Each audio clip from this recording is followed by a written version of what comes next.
مسیح میں میرے عزیز بھائیوں اور میری عزیز بہنوں، آپ کو عید تثلیث مبارک۔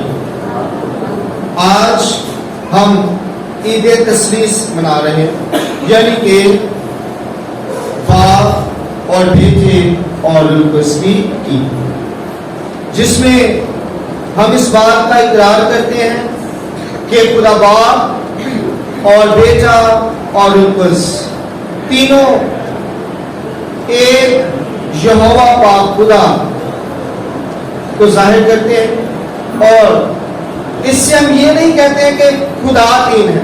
کئی دفعہ جب لوگ تثلیث کی بات کرتے ہیں یا باقی جو دوسری قومیں ہیں جب تثلیث کے متعلق بات کرتی ہیں تو وہ کہتے ہیں کہ یہ جو کرسچن ہیں یہ تین خداؤں کو مانتے ہیں، ایک یہوہ پاک خدا کو مانتے ہیں، ایک یسوع مسیح کو خدا کہتے ہیں، اور ایک روح القدس کو یہ خدا کہتے ہیں۔ تو اس طرح سے یہ تین خداؤں کو مانتے ہیں۔ اس میں جو بنیادی حکم ہے یسوع مسیح ڈکلیئر کرتے ہیں کہ خدا ایک ہی خدا۔ تو جب ایک ہی خدا ہے تو تین تو نہیں ہو سکتے کسی بھی صورت میں۔ اور اگر ہم پرانے عہد نامے میں دیکھیں تو وہاں سے لے کر نئے عہد نامے تک کہیں پہ بھی تین خداؤں کا ذکر نہیں۔ اور یسوع مسیح جب اپنے متعلق بات کرتے ہیں تو وہ بھی کہتے ہیں باپ مجھ سے خدا، اور وہ باپ سے ہمیشہ دعا کرتے، اور ساتھ یہ بھی کہتے ہیں کہ باپ نے سارا اختیار مجھے دے دیا۔ ہم تین خداؤں کو نہیں مانتے ہیں بلکہ ایک خدا کی تین طاقتوں کو تسلیم۔ متی رسول کے انجیل میں لکھا ہوا ہے 28-19 میں، بس تم جا کر سب قوموں کو شاگرد بناؤ اور انہیں باپ اور بیٹے اور روح القدس کے نام سے بپتسمہ دو۔ یوحنا 14:16-17 میں لکھا ہوا ہے، اور میں باپ سے درخواست کروں گا کہ وہ تمہیں دوسرا مددگار بخشے جو تمہارے ہمیشہ ساتھ ہے، یعنی روح حق۔ پہلا کرنتھیوں 12:4-6 لکھا ہوا ہے، نعمتیں تو طرح طرح کی ہیں مگر روح ایک ہے، خدمتیں بھی طرح طرح کی ہیں مگر خداوند ایک ہے، اور تاثیریں بھی طرح طرح کی ہیں مگر خدا ایک ہے۔ یہاں پہ بھی آپ دیکھیں تو ہمیں پتہ چلتا ہے کہ بے شک خدمت کریں، بے شک تاثیریں آپ کے اندر ہوں، خدا بھی ایک ہے، روح القدس بھی ایک ہے، اور یسوع مسیح بھی۔ تین والی کوئی بات نہیں، یہ بات نہیں ہے کہ یہ تین خدا ہے، بلکہ کیا ہے، تین میں ایک خدا، ایک ہی خدا، اور یہی ہمارا بنیادی ایمان بھی ہے۔ دوسرا کرنتھیوں دیکھیں، اس میں بھی اس کی 13ویں باب کی 14ویں آیت میں خداوند یسوع مسیح کا فضل، خدا کی محبت اور روح القدس کی شراکت تم سب کے ساتھ ہو۔ تو یہاں پہ بھی خدا اور یسوع مسیح اور اس کے ساتھ روح القدس۔ اگر ہم افسیوں 2 اس کی 18ویں آیت دیکھیں تو لکھا ہوا ہے، کیونکہ اسی کے وسیلہ سے ہم دونوں کی ایک ہی روح میں باپ کے پاس رسائی ہوئی، یعنی کہ یسوع میں ہماری رسائی باپ کے پاس روح القدس کے وسیلہ سے۔ افسیوں 4:4-6 میں دیکھیں تو لکھا ہے، ایک ہی بدن ہے، ایک ہی روح ہے، ایک ہی خداوند ہے، اور سب کا خدا اور باپ ایک ہی ہے۔ تو عید تثلیث میں آج ہم جو بات کر رہے ہیں وہ یہ کر رہے ہیں کہ چاہے جیسے مرضی کوئی تسلیم کرتا رہے، جیسے مرضی کو مانتا رہے، لیکن حقیقت میں ایک ہی خدا ہے، اور اس کا نام ہے یہوہ پاک، یہوہ ہی خدا۔ اور وہ جو خدا ہے وہ شروع سے ہی تین کی شکل میں پایا جاتا رہا۔ کیسے؟ کہ خدا نے اپنے کلام سے ساری چیزوں کو بنایا، اور کلام کون ہے؟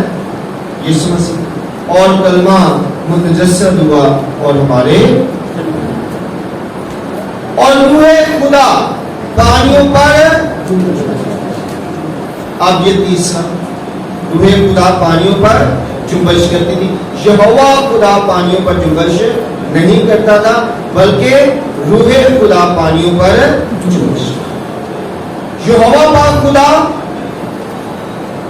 جس کا اختیار ہے تمام چیزوں پر, اس نے اپنے کلام سے پوری کائنات کو بنایا, یعنی کہ یسوع مسیح کے وسیلے سے, اور روح خدا جو ہے وہ پانیوں پر جنبش کرتی. اب یہ تینوں کے تینوں ایک ہی وقت میں تب بھی موجود تھے جب ابھی کائنات تبھی یسوع مسیح اپنے حوالے سے کہتے ہیں کہ میں تب تھا جب ابراہیم بھی, میں اس سے پہلے ہوں, کیونکہ تخلیق کے عمل میں ان تینوں کا اپنا اپنا مقام ہے. اور جب خدا نے انسان کو بنایا تو کیا کہا, آئے ہم انسان کو اپنے میں سے کسی ایک کی مانند بنائیں. یہ جو ہم تین ہیں اصل میں تو ایک ہی ہے, لیکن ان میں ایک ایسا ہے جو جس شکل میں ہے اس شکل میں ہم انسان کو بنائیں گے. اصل میں یسوع مسیح انسان کی شکل میں نہیں آئے بلکہ انسان یسوع مسیح کی شکل پر بنایا.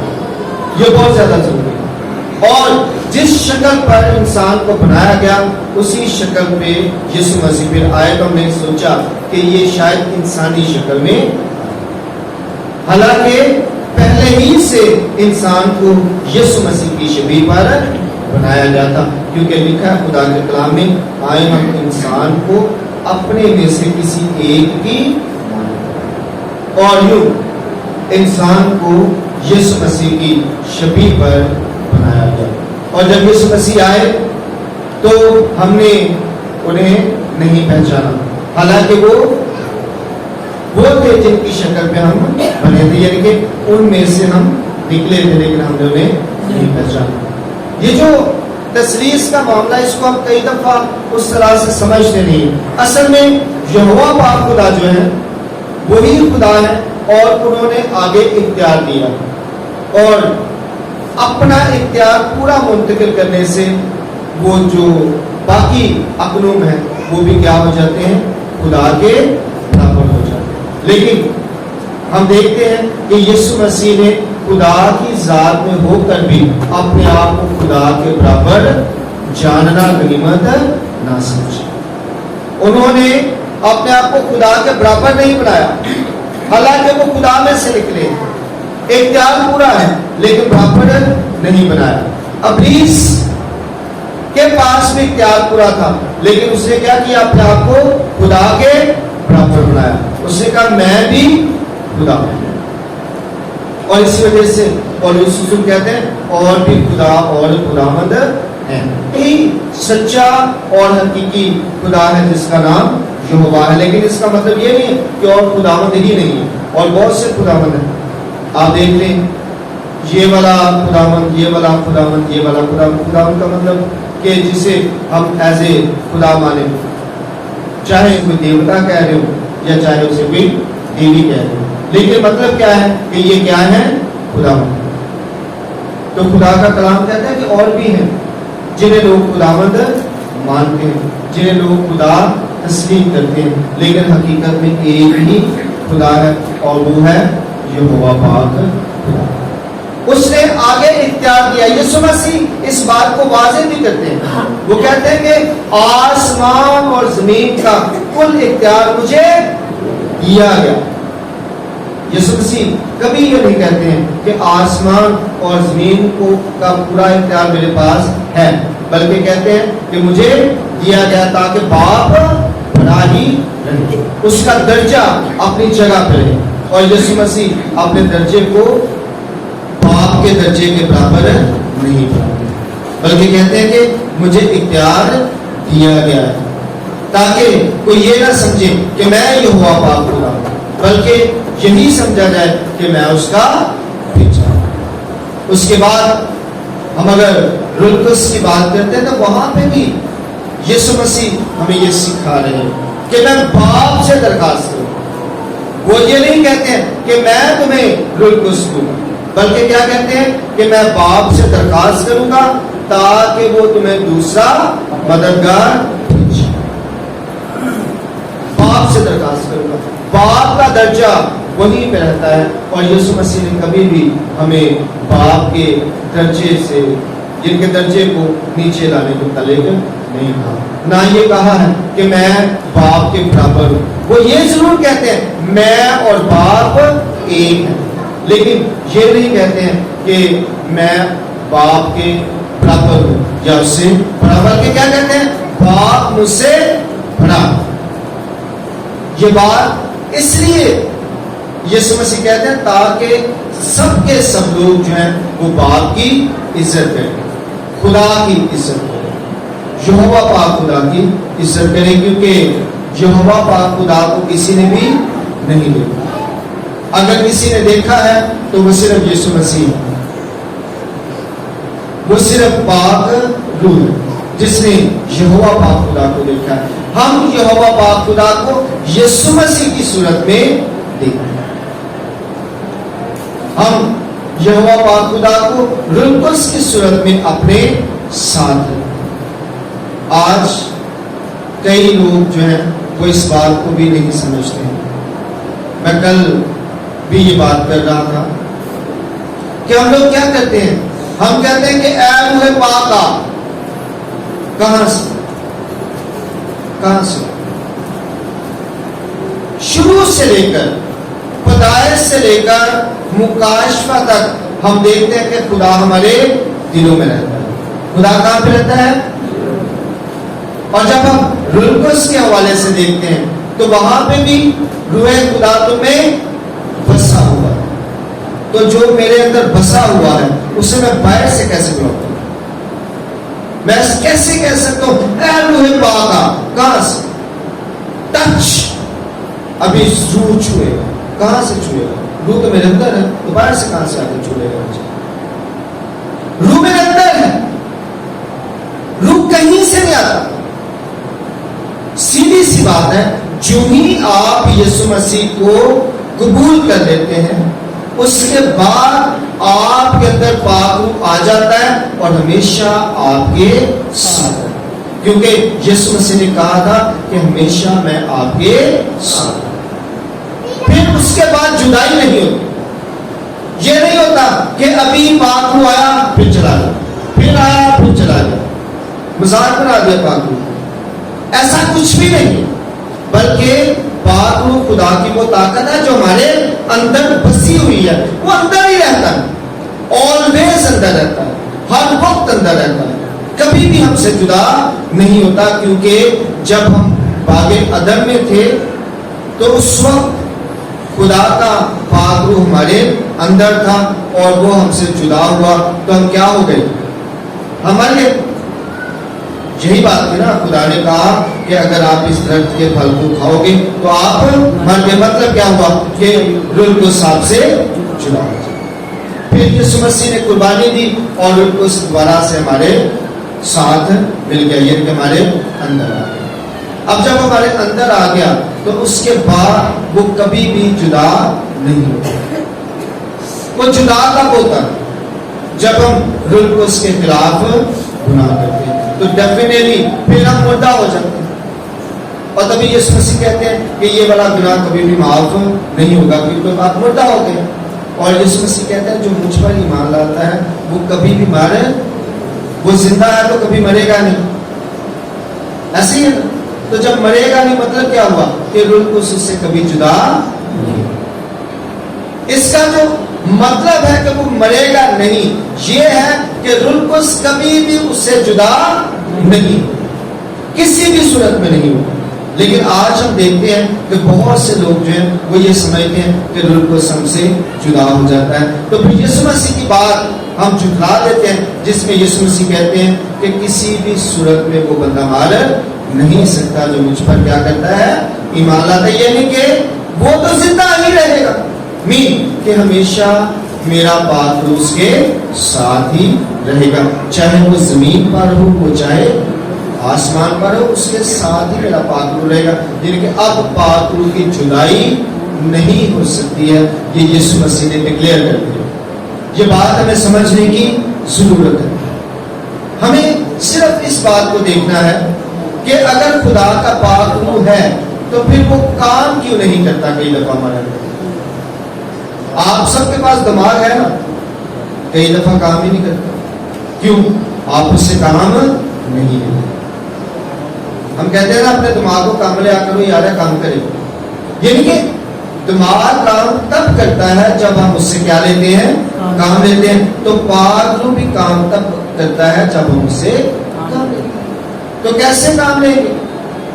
جب ہم دعا کریں گے, جب ہم بائبل پڑھیں گے, جب ہم خداوند کے ساتھ چلیں گے تو پاک روح اپنے آپ ہی کیا ہو جائے گا, ایکٹیویٹ ہو جائے گا. وہ رہتا ہمارے اندر ہی, بس ہم نے اسے سمجھنا ہے اور ایکٹیویٹ کرنا. رہتا ہمارے اندر. ہم آج کل دیکھیے نا گیت ایسے ہم گاتے ہیں کہ روح پاک خداوند تو آ, کہاں سے, اور بھی بہت سے ایسے گیت ہیں جن میں ہم کہہ رہے ہوتے ہیں کہ کہیں سے روح میں آنا ہے, کہیں سے نہیں آنا. یہ صحیح بات ہے. یہ ہم نے یہ صرف یہ سمجھیں کہ ایسی بس پتہ نہیں کیسے چل پڑا یہ سارا سلسلہ, کیونکہ لوگوں نے کلام کو سمجھے بغیر اس کی تشہیر شروع کر دی.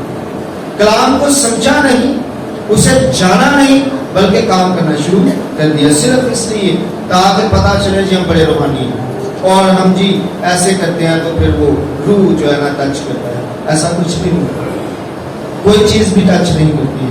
آپ کے اندر جو چیز ہے وہ باہر سے آپ کو ٹچ نہیں کر سکتی, وہ آپ کو اندر سے ہی ٹچ کرے گی, باہر سے کیسے ہو سکتا. اور سب کچھ ہمارے اندر ہی ہے. اصل میں ہمیں اس کو ایکسپلور کرنا ہوتا ہے, ہمیں اسے جاننا ہوتا ہے, ہمیں اسے سمجھنا ہوتا ہے. خدا کہاں پہ رہتا ہے؟ ہمارے دلوں میں. باہر سے تو نہیں ڈھونڈ سکتے نا اسے. کئی دفعہ ہم اس بات کو سمجھنے سے قاصر ہوتے ہیں, لیکن وہ ہمارے اندر ہی اصل میں ہوتا ہے. ہمیں اسے اپنے اندر دیکھنا ہوتا ہے. جب ہم من کی آنکھوں سے دیکھتے ہیں تو خدا ہمیں دکھائی دے گا. آپ کو پتا ہے ہم آنکھیں بند کر کے کیوں دعا کرتے ہیں؟ اسی وجہ سے تاکہ ہم من کی آنکھوں سے خدا کو اپنے اندر دیکھیں, من کی آنکھوں سے پاک روح کو اپنے اندر دیکھیں, من کی آنکھوں سے یسوع مسیح کو اپنے اندر دیکھیں. اور جب ہم آنکھیں بند کر کے من کی آنکھوں کو کھول دیتے ہیں تو پھر ہمیں یسوع مسیح دکھائی دیتے ہیں, پھر ہمیں پاک روح دکھائی دیتا ہے, پھر ہماری یہوہ پاک خدا کے ساتھ ملاقات ہے, اور پھر ہی ہم حقیقی معنوں میں اس کے ساتھ جڑ پاتے ہیں. لیکن ہم چونکہ باہر ڈھونڈتے رہتے ہیں اور اسی وجہ سے ہم کبھی بھی جڑ نہیں پاتے. اور یہ ابلیس کی بہت بڑی چالاکی ہے, شیطان کی یہ بہت بڑی چالاکی ہے کہ ہمیں سمجھنے ہی نہیں دیتا. سب سے بڑا مسئلہ یہ ہے, وہ ہمیں سمجھنے ہی نہیں دیتا. کوشش کرتا ہے کہ انہیں کوئی بات بھی سمجھ میں نہ آئے, کسی بھی طور پر سمجھ میں نہ آئے, اور یہ اس کا وتیرہ ہے. حالانکہ وہ یسوع مسیح کو خدا کا بیٹا مانتا تو ہے لیکن تسلیم نہیں کرتا. اب دیکھیں ذرا غور کریں, جب وہ یسوع مسیح کے پاس جاتا ہے تو کیا کہتا ہے؟ اگر تو خدا کا بیٹا ہے تو ہے تو صحیح, پر میں نہیں مانتا. اللہ تعالیٰ سے ایسی باتیں بتاتا ہے کہ تو خدا کا بندہ ہے, تو فلاں ہے, تو فلاں ہے, تو فلاں ہے, دعا کر, انچ کر, انچ کر, انچ کر, دیکھی پھر نہیں مانتا. تو ہوتا کیا ہے, پھر ہم ایسا ویسا کرنے لگ جاتے ہیں اور یوں ہم پھر خدا سے دور ہو جاتے ہیں. بے شک ہم سوچ یہی رہے ہوتے ہیں کہ ہم خدا کے بڑے قریب چلے گئے ہیں, لیکن حقیقت میں ہم خدا سے دور جا رہے ہوتے ہیں, کیونکہ ہم اس کی صحیح باتوں کو سمجھ ہی نہیں پاتے. تو آج چونکہ عید تثلیث ہے, اس میں ہم نے کرنا کیا ہے؟ پاک روح کو نہیں بلانا. پاک روح آپ کے اندر ہے, اس سے اپنے اندر کام کرنے دینا. پاک روح کو اپنے اندر کام کرنے کا موقع دینا. یہ بالکل اسی طرح سے جیسے کلام میں پولس اس کا مطلب بڑا واضح بتاتے ہیں. وہ کہتا ہے روح کو نہ بجھاؤ. ایسی ہے نا, روح کو نہ بجھاؤ. یہ نہیں کہتے ہیں کہ روح آئے گا پھر ایسی کچھ نہیں بات کرتے، بلکہ کیا کہتے ہیں، روح کو نہ بجھاؤ۔ مطلب کیا ہے کہ وہ آپ کے اندر ہے، آپ نے اسے جلتے رہنے دینا، بجھنے نہیں دینا۔ کیا نہیں کرنا؟ بجھنے نہیں دینا۔ جب وہ بجھ جائے گا آپ کے اندر کام کرنا بند کر دے گا، آپ کو لگے گا کہ اب مجھے باہر سے کہیں سے بات بلانے کی ضرورت ہے۔ وہ آپ کے اندر ہے، اسے بجھانا نہیں ہے، اسے جلائے رکھیں گے تو وہ آپ کے اندر کام کرتا ہے۔ یہ سی بات ہے۔ اس بات کو آج ہر انسان کو سمجھنے کی ضرورت ہے، ہر بندے کو جاننے کی ضرورت ہے۔ اس لیے اگر آپ یہ کہتے ہیں کہ میرے اندر پاک روح نہیں ہے، لوگ کہتے ہیں وہ تسی پاک روح دا بپتسمہ لے تانوں پاک روح ملا ہے، انہاں پوچھو کنج ملیا جی؟ غیر زبان بول دو۔ خدا دے بندے بھئی جو بھی یسوع مسیح کا اقرار کرتا ہے اس کے اندر پاک روح ہے، کیونکہ یسوع مسیح نے یہ واضح اصول دیا تھا جب پطرس رسول کو کہا تھا کہ یہ آپ نے نہیں کہا بلکہ کس نے کہا ہے؟ میرے باپ کے روح جو آپ کے اندر ہے، اس نے کہا ہے کہ میں خدا کا کیا ہوں؟ بیٹا۔ تو جو شخص بھی یہ کہتا ہے کہ یسوع مسیح خدا کا بیٹا ہے، وہ کون ہے؟ وہ پاک روح سے بھرا ہے، اس کے اندر پاک روح ہے، ورنہ تو وہ کہہ ہی نہیں سکتا۔ کوئی شخص بھی یسوع کا اقرار نہیں کر سکتا جب تک اس کے اندر پاک روح نہ ہو۔ اس لیے اس سے کوئی بحث سے آپ کو لینے کی ضرورت ہے نہیں ہو سکتی ہے، بلکہ کیا ہوگا کہ وہ آپ کے اندر ہی ہے، اور صلیب پر جان دینے کے بعد ہمارے اندر سب کے اندر خدا کا پاک روح موجود ہے۔ یہاں پہ کوئی بھی ایسا نہیں ہے جس کے اندر خدا کا پاک روح نہیں ہے، چاہے وہ غیر زبان بولے یا نہ بولے۔ اور لاسٹ سنڈے میں نے غیر زبان میں بات کی صرف اس لیے، یقین کیجئے صرف اس لیے تاکہ کوئی بندہ یہ نہ کہے کہ دو نہ آندی نہیں ہے، بول نہیں سکتے ایس واسطے، حالانکہ ہم ان سے بہت اچھی بول سکتے ہیں ترجمے دن آتی، لیکن پرابلم کیا ہے کہ ہم لوگ یہ کہتے ہیں ایسی ضرورت کی میں وہ بات کروں گا جس کی آپ کو سمجھ آ رہی ہو، جس سے آپ کی ترقی ہو رہی ہو۔ اور جب ہم بات کرتے ہیں غیر زبان کی تو اس کی ریزن ہے، اس کی وجہ ہے۔ بابل کا برج میں کیا ہوا تھا؟ زبانوں میں، اور لوگ کیا ہو گئے؟ جدا ہو گئے۔ اب یسوع مسیح جب قربان ہوتے ہیں تو لوگ کیا ہو جائیں گے؟ اب اکٹھے ہو جائیں گے، تو ایک ہی زبان۔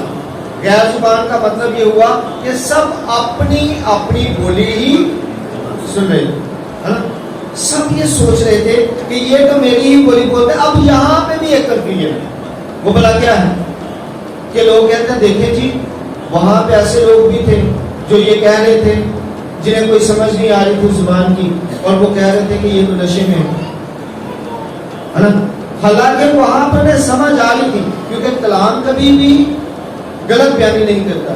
ایک دفعہ اگر کلام نے کہا کہ سب اپنی اپنی زبان میں سن رہے تھے تو اس کا مطلب ہے سب سن رہے۔